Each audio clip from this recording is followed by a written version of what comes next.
सातत्यानं वारंवार वादग्रस्त विधानं आणि कृती करून स्वतःच्या आणि सरकारच्याही बदनामीचं कारण बनणारे कृषीमंत्री माणिकराव कोकाटेंना पुन्हा एकदा अभय मिळाल्याचं दिसून येत आहे। शिवसेनेचे वादग्रस्त मंत्री आणि रोहित पवारांचं कारण पुढे करत राष्ट्रवादीनं कोकाटेंवरती कारवाई करण्याचं टाळलंय। त्यामुळे आता भाजप आणि संघाच्या नाराजीचं काय असा सवाल उपस्थित होतोय। रम्मीवीर कोकाटेंना पुन्हा अभय। राष्ट्रवादीच्या बैठकीत नो ॲक्शन। सेनेच्या त्या मंत्र्यांकडे राष्ट्रवादीचं बोट। मुख्यमंत्री संघाच्या नाराजीकडेही दुर्लक्ष। शेतकऱ्यांना कर्जमाफीची ती हमी सोडून रमी खेळण्यात रममान होणाऱ्या कृषीमंत्री माणिकराव कोकाटेंना अभय मिळण्याची शक्यता आहे। मागील अनेक दिवसांपासून माणिकराव कोकाटेंच्या रमी प्रकरणानं राजकारण तापलं। विरोधकांना संवेदना शून्य कृषी मंत्र्यांच्या हकालपट्टीची मागणी केली, तर त्याचवेळी वारंवार सरकारच्या प्रतिमेला धक्का देणाऱ्या कोकाटेंवर संघानं नाराजी वर्तवली। विशेष म्हणजे स्वतः मुख्यमंत्र्यांनीही कोकाटेंच्या विधानांवर आणि कृतीवर उघडपणे आक्षेप घेत नाराजी दर्शवली।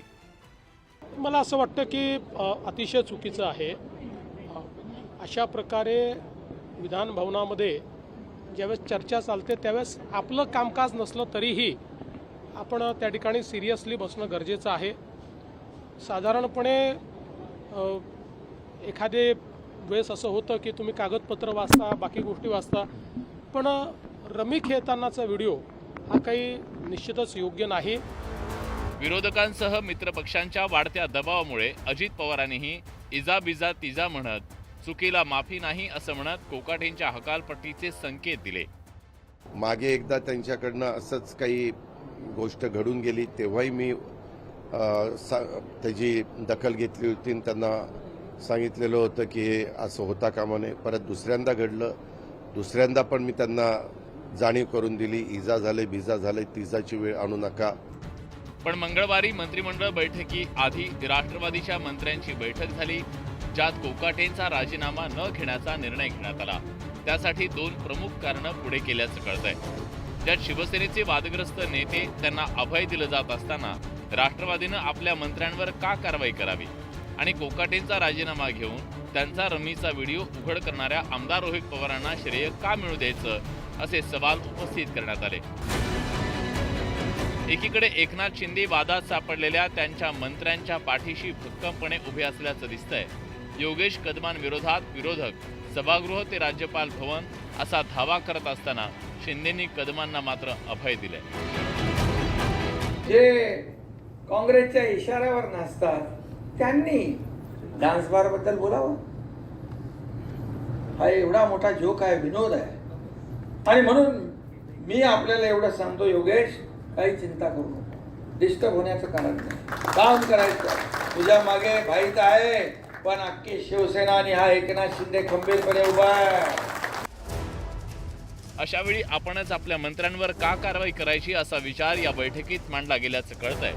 आधीच धनंजय मुंडेंच्या रूपानं एक मंत्री गमावला असताना आता कोकाटेंवरही कारवाई करून पक्षाच्या प्रतिमेवर आणखी डाग लावू नये अशी भूमिका बैठकीत घेतली गेली असावी। त्यामुळे आधी चुकीला माफी नाही म्हणणाऱ्या अजित पवारांनी चुकीला माफी देत पुन्हा चूक नको म्हणून कोकाटेंना गोंजारल्याची चर्चा आहे।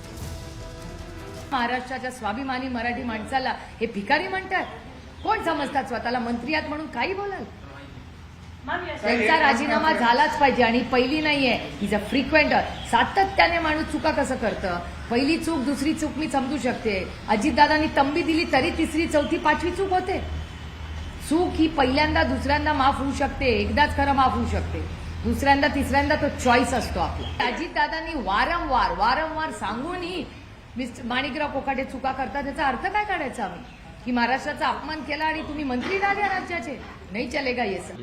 आता काय गेम फसला मला माहीत नाही। एकतर कोकाटेजवळ काही अजितदादाचे काही गोष्टी मला वाटते लपल्या असेल आणि म्हणून ते धाडस करत नाही, नाहीतर दादाची दादागिरी आजकाल चालत नाही आहे, सरकारमध्ये चालत नाही आणि त्यांच्या पक्षामध्ये ते चालत नाही असं दिसतं आहे।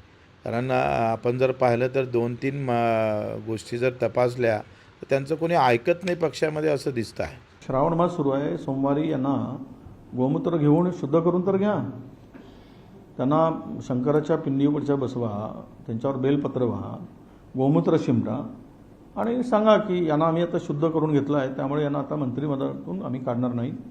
आणि ज्यांना 1 बार चालवत असेल त्यांनी 3 बार चालवले तरी चालतील.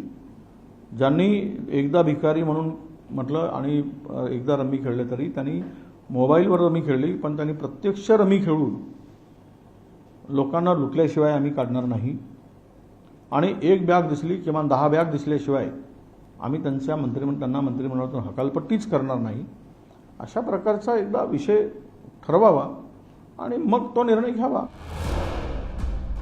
पण सातत्यानं वादात असलेल्या कोकाटेंचा विषय अजूनही फक्त राष्ट्रवादीपर्यंत सीमित आहे का, हा सवाल आहे. कारण भाजप आणि संघाकडून सातत्यानं वादग्रस्त मंत्र्यांवर टीकेचे आसूड ओढले जात आहेत. मंगळवारी सकाळीही भाजपच्या मुख्य प्रवक्त्यांनी बेबंद वर्तनानं जनादेशाचा अवमान म्हणत वर्तमानपत्रातून कोकाटेंसारख्या वादग्रस्त मंत्र्यांवर कारवाई होणार असल्याचे संकेत देण्याचा अप्रत्यक्ष प्रयत्न केला. पण अजित पवारांनी मात्र झटक्यात कोकाटेंचं शुद्धीकरण केल्याचं दिसतंय. त्यामुळे आता मुख्यमंत्री या प्रकरणात लक्ष घालणार की कोकाटेंच्या चुकांवर पांघरून घातलं जाणार, याकडे महाराष्ट्राचं लक्ष लागलंय. शरद जाधव, न्यूज 18 लोकमत, मुंबई. आणि दिवसभर एकच चर्चा रंगली होती, ती म्हणजे अजित पवार माणिकराव कोकाटेंचा राजीनामा घेणार का. अजित पवार आणि कोकाटेंच्या भेटीपूर्वी या चर्चांना जोर आलेला होता. त्यामुळे नाशिकमधले कोकाटेंचे समर्थक आणि काही शेतकरी संघटनेच्या कार्यकर्त्यांनी उपमुख्यमंत्र्यांची भेट घेतली. यावेळी अजित पवारांनी कोकाटे समर्थकांना चांगलंच खडसावल्याची माहिती सूत्रांकडनं मिळते. किती वेळा चुका करणार आणि किती वेळेला माफ करायचं, असा संतप्त सवालच दादांनी कार्यकर्त्यांना केला. तर सतत चुका होत आहेत, त्यामुळे माफी नाही असं दादा म्हणाल्याचं कळतंय. या बैठकीत अजित पवारांनी चांगलं सुनावलं होतं, पण हा इशारा माणिकराव कोकाटेंनाच असल्याचं या निमित्तानं बोललं जात आहे.